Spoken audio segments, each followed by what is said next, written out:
Hello, my lovelies, and welcome to the Moving Toward Better podcast.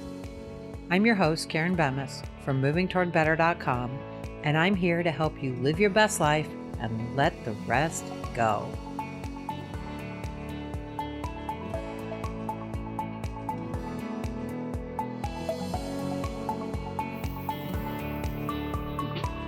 Hello, my lovelies. Today is about the mothers of high school seniors. For those who live outside the U.S., I'm sure you've seen the trappings of high school graduation. But unless you've lived through it in this country, you may not know what a huge life event it actually is. So this show is dedicated to all the moms of high school seniors. I hope I capture and share what I want for these really special moms. Ready? I hope so, because this one comes directly from the heart. Dear moms of high school seniors, I know this is not what you expected your child's senior year to be. You expected senior prom with lots of pictures, caps and gowns, and seeing your baby walk across the stage to get their diploma as they take their first step, their first big step toward adulthood. You expected senior picnics, senior trips, and celebrations until you thought you couldn't attend one more graduation party. None of that happened. And in many, if not most states in the United States, it won't happen. Maybe you're relieved. Maybe you're angry. Maybe you're sad. And you have every right to be any or all of those. I haven't been through what you've been through, so I can't say I know exactly how you feel. What I can say is that I've been through some difficult times myself and had to let go of what I thought my child's life was supposed to look like for what it actually is. And I hope when we're done here that you have a little bit of peace, a little bit of hope, and some perspective that helps you move forward. So here we go. First, I want to talk to you about a guy named Joe Burrow. Please stay with me because I promise I'll make this story make sense for all of you high school senior moms, and for all moms for that matter. If you're a college football fan in the United States, you know exactly who I'm talking about. If not, I'll put some links to some stories that I'll be talking about in the show notes because they really are awesome stories. You see, Joe Burrow is from my home state. In 2014, he was Mr. Football for high schoolers, but the only major school that offered him a chance to play football was Ohio State. To put that in perspective, there are 50 states in the U.S. and 347 Division I schools. Joe was the top player in one of those 50 states and only one Division I college out of 347 colleges and universities offered him a chance to play football at the college level. And that school was less than 100 miles from his home. Of course, he took the offer. In 3 years at Ohio State, Joe graduated with a 4-year degree, but he failed to secure a starting quarterback spot. And that's what he wanted more than anything. At that time, he transferred to Louisiana State University. We call that LSU, for his final 2 years of eligibility. Well, that's a great thing in some ways. Can you imagine how difficult it was for him and his family? Joe moved to a school where his parents couldn't go watch him play. He was going to be on his own, hundreds of miles from home. And while I understand that players do that all the time, as a mom, you know how difficult it can be to let your babies go. But that decision led to some amazing developments. First, in the next 2 years, Joe Burrow went from being an unknown college player to winning the Heisman Trophy, which is the highest honor for a college football player. He led his team to a national championship. And this past week, he was the first pick in the NFL draft, which is a very big deal in the U.S. because he just signed a contract to make $36 million with a $24 million signing bonus. Finally, and most important, at least I think so, is that during his acceptance speech for the Heisman Trophy, Joe mentioned the food pantry in his hometown and the amount of need in his community. And the people listening responded. They donated over $400,000 to the food pantry. So this young man has made that kind of a difference in the world before ever throwing a single pass in the NFL. How cool is that? So why do I tell you this? Think about the disappointment for Joe's family when he only had a single college offer. All that work seemingly down the drain, unrecognized, and then after 3 years of waiting, he got passed over at Ohio State for the starting quarterback job. How hard would that be to see your son so disappointed that he decided to transfer to a school where you can't even watch him play? I realize it isn't exactly the same, but I'm betting there was a whole lot of stress in that household and a whole lot of sadness because Joe's family had to face a situation they didn't want. And obviously, he made the best of it, and it turned out pretty amazing. Now, I understand your child may never play a professional sport. And maybe they aren't even going to college, but that doesn't mean this one moment in their lives has to define them. In truth, it may actually be the thing that makes them a better human being in the long run.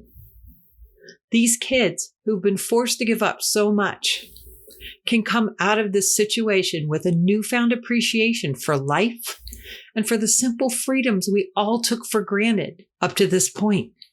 You know, I have a 26-year-old, a 23-year-old, and a 20-year-old, and the truth is that they've dealt with this situation better than most people I know, especially people in their 60s and 70s. They've adapted their work environment, their home environment. They stay in touch with their friends. They keep working. My son is currently finishing up a semester of college online, and they have lived peacefully through these many weeks. In all honesty, I think they're going to come out of this incident, for lack of a better term, with fewer issues than older people. So I hope you take some solace in that because they really are kind of leading the way. So mamas, let's talk about what you can do to help your child. How can we end their high school years well? I know some states are starting to open up, but even with that, most places are limiting the number of people allowed in a closed or even open air venue. Graduations may not happen the way we're used to. So that means getting creative. You know, if you have several students graduating in your neighborhood, why not have a neighborhood parade? Maybe you can pool all your resources, hire an ice cream truck for everybody to have a special treat after the parade. That way you can support a local business at the same time. For our graduates, for their senior picnic, we always rented an ice cream truck. The treats are individually wrapped, and we ordered them in advance, which keeps the contact to an absolute minimum. Now, let me reiterate that every state has different rules and protocols, so please follow the rules and protocols of your state. Don't try to get away with anything.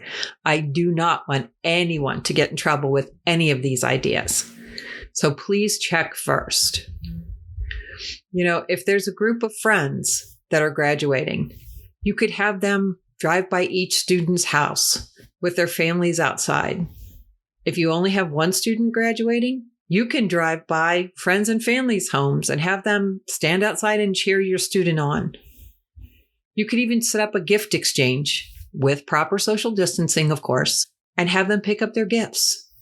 You know, these types of parades are happening for birthdays and other events all over the place. So why not for graduating seniors too? You could even host a virtual graduation party with several family members and friends. You can make special food, you can decorate and dress up for the occasion, you can make a playlist, and you can hang out and have fun.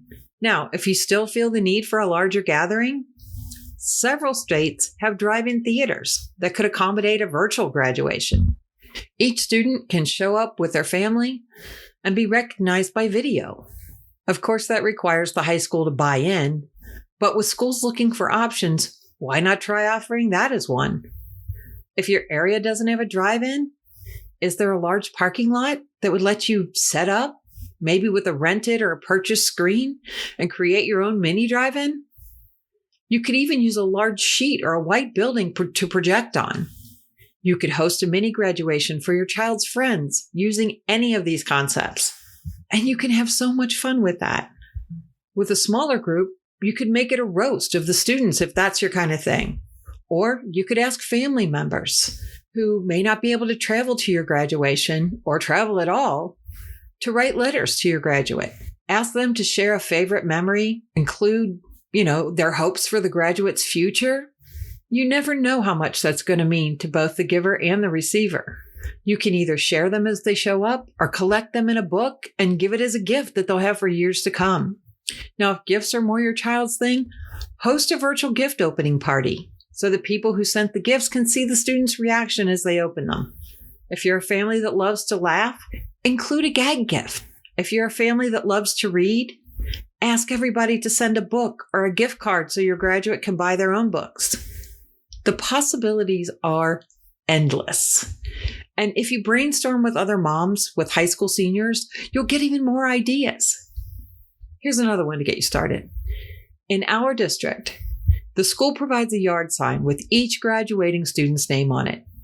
In years past, parent volunteers placed them on school grounds so the students could pick them up at their convenience. This year, parents delivered the signs to each student's home. Several families are taking a picture with the sign and posting it online to honor their senior. When our children started graduating, we saved all those signs and took one of all three of our boys when the youngest one graduated. And it's still one of my favorite photos of my boys.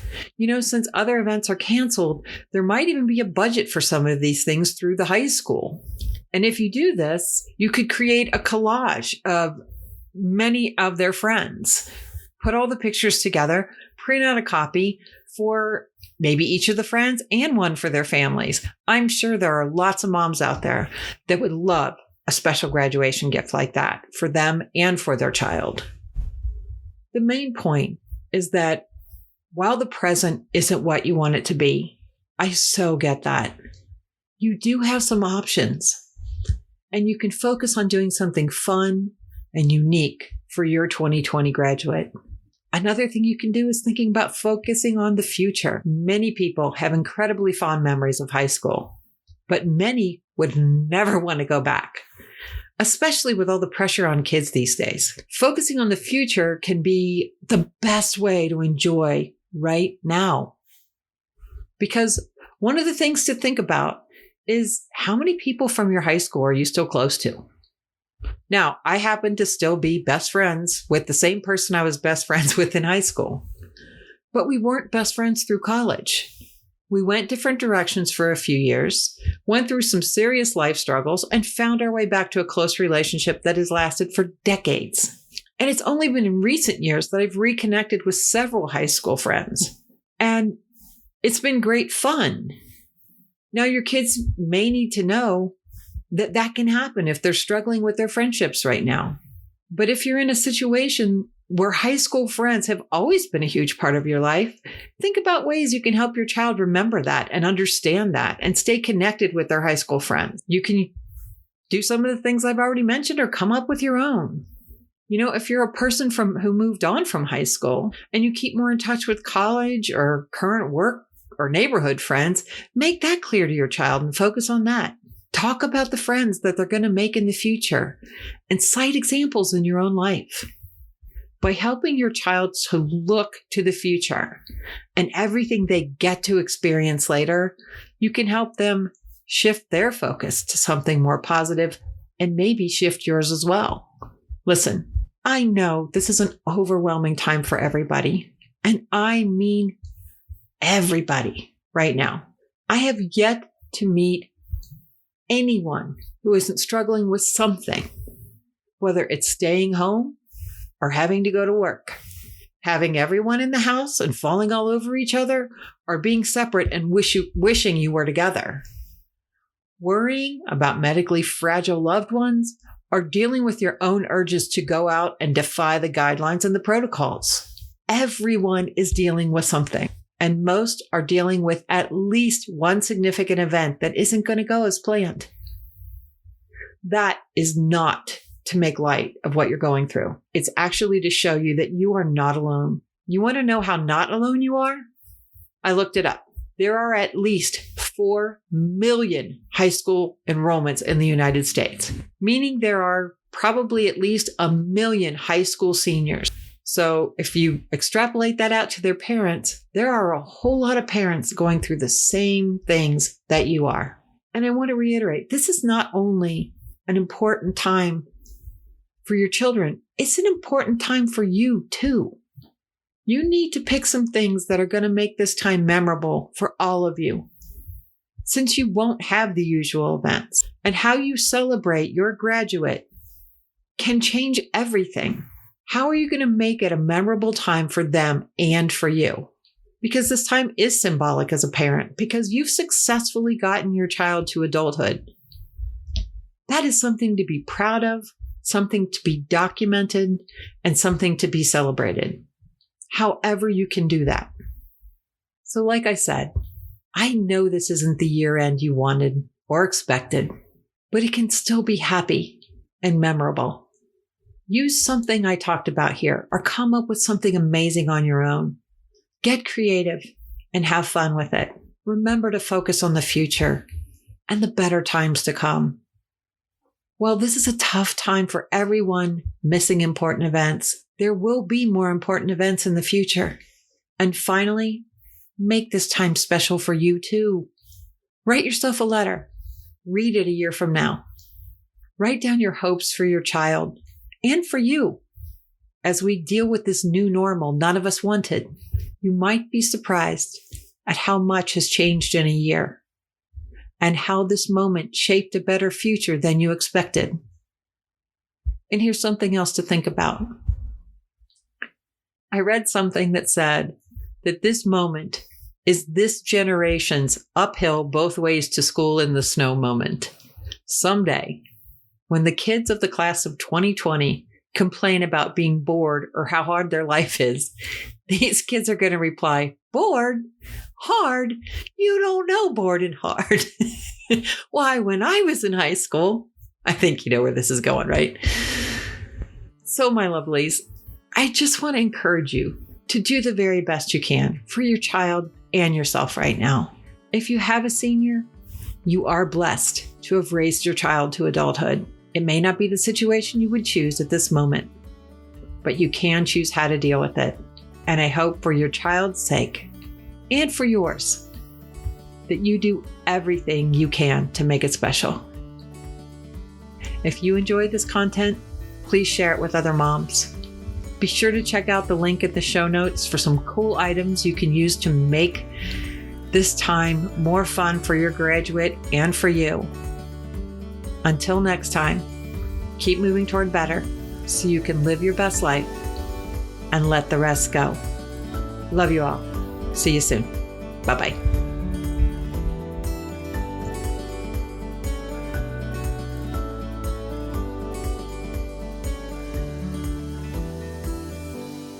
At movingtowardbetter.com, it's our mission to help you live your best life and let the rest go. If you want to make sure you never miss an episode, subscribe to the podcast today, and then go to our website, movingtowardbetter.com, to sign up to be part of our email community. That way, you'll always have access to all the Moving Toward Better fun and shenanigans. As always, thanks for listening, thanks for being you, and have a great day. Love you all.